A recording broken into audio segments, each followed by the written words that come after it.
اعوذ بالله السمیع العلیم من الشیطان الرجیم. بسم الله الرحمن الرحیم. نخست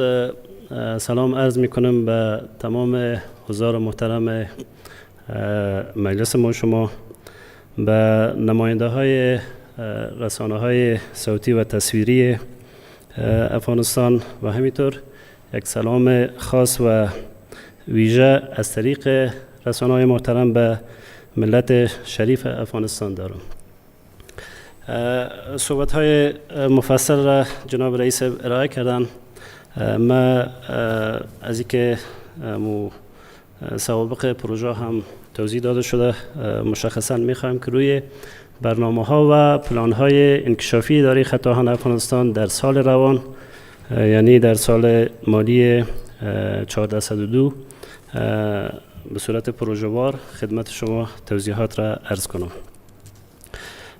همونطور که می‌دانید یکی از در پهلوی بهره برداری و حفظ و مراقبت زیربناها و تأسیسات خط آهن،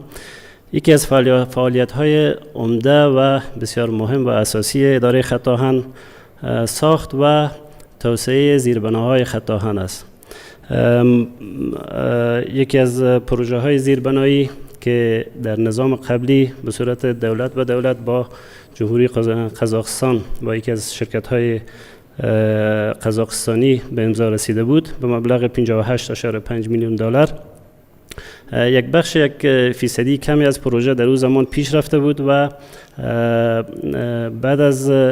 پیروزی امارت اسلامی افغانستان بنابر بعضی موارد و مشکلات از جمله محدودیت‌های مالی پروژه، کار پروژه متوقف ماند که خوشبختانه با تلاش و پیگیری اداره خط آهن افغانستان و منظوری زعامت و رهبری امارت اسلامی افغانستان در سال مالی 1402 بودجه لازم و کافی برای تکمیل کار پروژه اختصاص پیدا کرد و اداره خط آهن افغانستان در این زمینه جلسات متعدد را از طریق کمیته مختلطی که از نماینده های مختلف ادارات و وزارتخانه های زیرب تعیین شده بود و توظیف شده بود برای آغاز کار پروژه، جلسات منظمی را با کمپانی قراردادی داشت و با کمپانی به نتیجه رسید که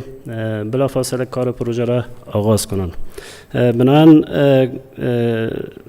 فاز اول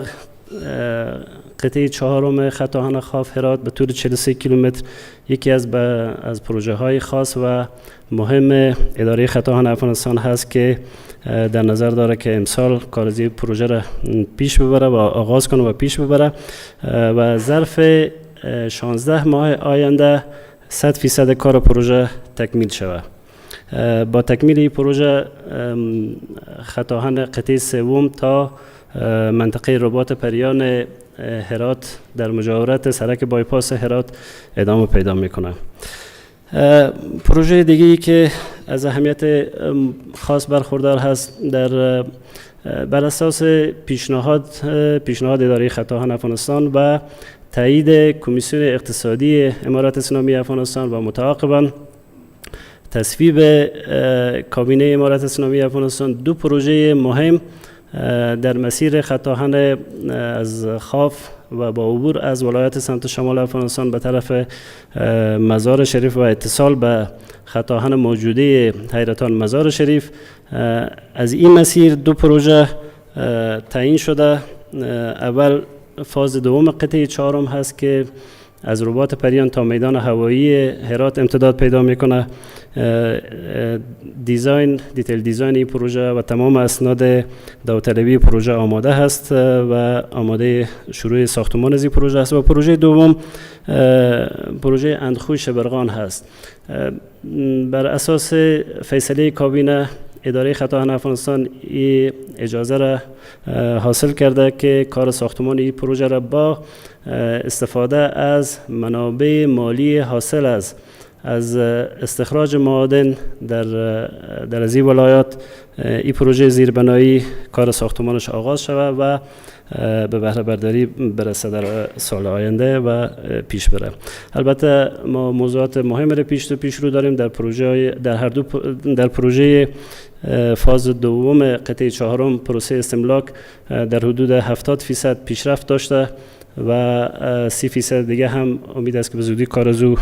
تکمیل شود و در صورتی که در مسیر اندخوی شبرغان ما با مشکل جدی استملاک مواجه نباشیم، توقع ما این میره که این پروژه را هم بتانیم بخیر 1% زیادش در سال 1402 پیش ببریم و به مرحله قرارداد برسیم. در بخش بهره برداری همونطوری که قبلا هم توضیح شد، در بودجه منظور شده سال 1402 اداره خطاهن افغانستان در حدود 200 میلیون افغانی بودجه برای خریداری ماشینالات و تجهیزات بهره برداری و حفظ و مراقبت منظور شده و اداره خطاهن افغانستان پروسه تدارکاتی از این دو پروژه را روی دست داره که هر چه زودتر یکی از ضروریات مبرم اداره خطاهن که تامین لوکوموتیو هست و با استفاده از لوکوموتیوهای با مالکیت اداره خطاهن بتونه خدمات خوبتر را ارائه کنه. این پروژه هم از موضوعات مهم است که اداره خطاهن در سال 1402 تکمیل خواهد کرد. در مورد پروژه ترانس افغان توضیحات مکمل داده شده، ولی باز هم یک چیز را خواستم که اضافه کنم به صحبت های جناب رئیس. پروژه ترانس افغان یک پروژه اتصال منطقوی هست، یعنی آسیای مرکزی را از طریق افغانستان با آسیای جنوبی وصل میکنه. برای افغانستان هم اهمیت ملی داره و هم اهمیت منطقوی. از اهمیت ملی از این بود که ما ولایات مختلف ما از سمت شمال تا به طرف لوگر و پکتیا این ولایات ما به خطاهن وصل میشه مطابق پلان های اداره خطاهن و برای ازبکستان و پاکستان هم اهمیت ترانزیتی داره، چرا که از طریق از این خطاهن میتونه که مبادلات خود در آینده داشته باشه بین آسیای مرکزی و آسیای جنوبی و در هر صورت منافع ملی و ترانزیتی برای خطاهن افغانستان هم خواهد بود. در جلسه‌ای که در اسلام آباد بود روی پلان اجرایوی یک سال آینده مفصل بحث شد و نقشه راه ترتیب شده و به امضا رسیده. یکی از بخش‌های مهم نقشه راهی است که روی مکانیزم فیزیبیلیتی یا مطالعات تکنیکی اقتصادی پروژه بحث شد مفصل که به چه صورت پیش بره و با کدام مکانیزم پیش بره. روی از این موضوع تفاهم صورت گرفت و قرار هست که ظرف یک سال آینده پروسه تدارکاتی، تمویل پروژه و عقد قرارداد و همینطور آغاز و تکمیل مطالعات تکنیکی و اقتصادی پروژه پیش بره. اداره خطاهن افغانستان بلافاصله بعد از بازگشت از اسلام آباد TOR یا وظایف و مکلفیت های کمپانی و کارهایی که باید انجام بشه ای را ترتیب کرد و به دو طرف مقابل ارسال کرده تا مطابق از او یک فیزیبیلیتی معیاری و قابل قبول هم برای افغانستان و هم برای نهادهای مالی و بین المللی ترتیب شود. در پهلوی این پروژه کارهایی که گفته شد، پروژه های کوچکتر داریم برای انکشاف استیشن های خطاهن در روزنک، ترغندی، آقینه و حیرتان. در مسیر حیرتان مزار شریف ما برنامه ترمیم و بازسازی بخش غیرریلی ایستگاه ها را روی دست داریم و همینطور در ترغندی ساخت یک کانال برای عبور آب و سیلاب هایی که هر سال مشکلات را ایجاد میکنه او برنامه هست و در روزنک ترمیم پوست های امنیتی و اعمار یک تعمیر تکنیکی در منطقه شمتیخ هست. موضوع دیگه پروژه اسپین بولدک چمن هست که یکی از پروژه های هست که برای اتصال به شبکه خطاهن جمهوری اسلامی پاکستان و همینطور دسترسی به بنادر بحری موجود در پاکستان یک پروژه مهم و حیاتی هست برای افغانستان. در قدم اول تلاش اداره و امارت اسلامی افغانستان این هست که بخش اول پروژه از چمن الی اسپین بولدک ساخته شود و در همزمان اداره خطاهان افغانستان روی دیزاین و دیتیل دیزاین و پروسه استملاک ادامه مسیر از اسپین بولدک تا قندهار هم کار کنند. بنابراین این پروژه صحبت ها شده با جانب پاکستان و اونا هم وعده همکاری دادن که لااقل در قدم اول بخش اول که نیاز مبرم هست برای تکمیل بخش دوم ایره سرعت بتن کارشان و تا اسپین بولدک برسانن. در اون مسائل آموزشی همونطوری که توضیح داده شد اداره خطاهان دستاوردهای خوبی داشته در قسمت ارتقای ظرفیت و ظرفیت سازی برای اداره خطاهان در تمام ممالک یک موضوعات پیچیده هست و ضرورت هست که کارمندان اداره خطاهان بخصوص کسایی که در ساحه کار میکنن به صورت دوامدار کورس های آموزشی مسلکی را اونا سپری کنن. اداره خطاهان در نظر داره که در بیرون از افغانستان بخصوص در مرکز